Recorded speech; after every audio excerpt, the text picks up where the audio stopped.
అయితే దసరా పండుగ వచ్చినా సంక్రాంతి అయినా కానీ అప్పాలు చేసుకోవాల్సిందే కదా. దసరా నాడు మేము మురుకులను గారప్పాలు చేసుకుంటాం. ఇక సంక్రాంతికి ఏమో సకినప్పాలు చేసుకోవాల్సిందే. మొన్ననే పిండి పట్టించిన నోళ్ళ నేను సగం చేసుకున్నాం మేము అప్పాలు.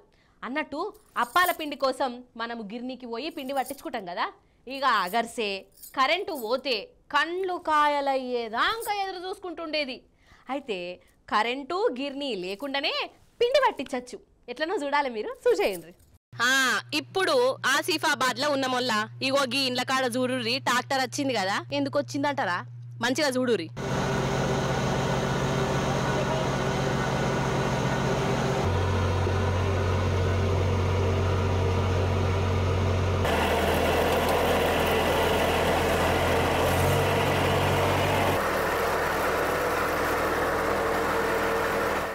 చూసిరా అంత కన్ఫ్యూజ్ గా కొడుతున్నది కదా. ఈ ట్రాక్టరు పిండి పడుతున్నదో అరే అవంటే ఆగో ఇల్లు సకినాలు వండించుకుంటుర్రు. అయితే ఈ అన్న పేరు మాజీదు. ట్రాక్టర్ ఈయనదే. ఆసిఫాబాద్ లో గిర్నీ నడుపుతాడు. ఈ నడుమ తాపకోపారి కరెంటు పోతుందంట. దందా దెబ్బతిన్నది. ఇక ఇది చాలదని వెనకటి లెక్క అందరు గిర్నీ కాడికి అత్తలేరు కదా. రెడీమేడ్ పిండి తెచ్చుకుంటాన్రు, లేకుంటే మిక్సీలు గ్రైండర్లలో పిండి చేసుకుంటున్నారు. అందుకే ఈ అన్న ఇంటింటికి పోయి పిండి పట్టే పని పెట్టుకున్నాడు. ట్రాక్టర్ కే గిర్నీ మిషన్ పెట్టుకున్నాడు. ఇక ఇంకేంది, పిండి పడతా, అప్పాల పిండి పడతా, గోధుమ పిండి పడతా అనుకుంటా వాడకొస్తున్నాడోల్లా. ఇక దీనికి కరెంట్ అవసరం లేదు.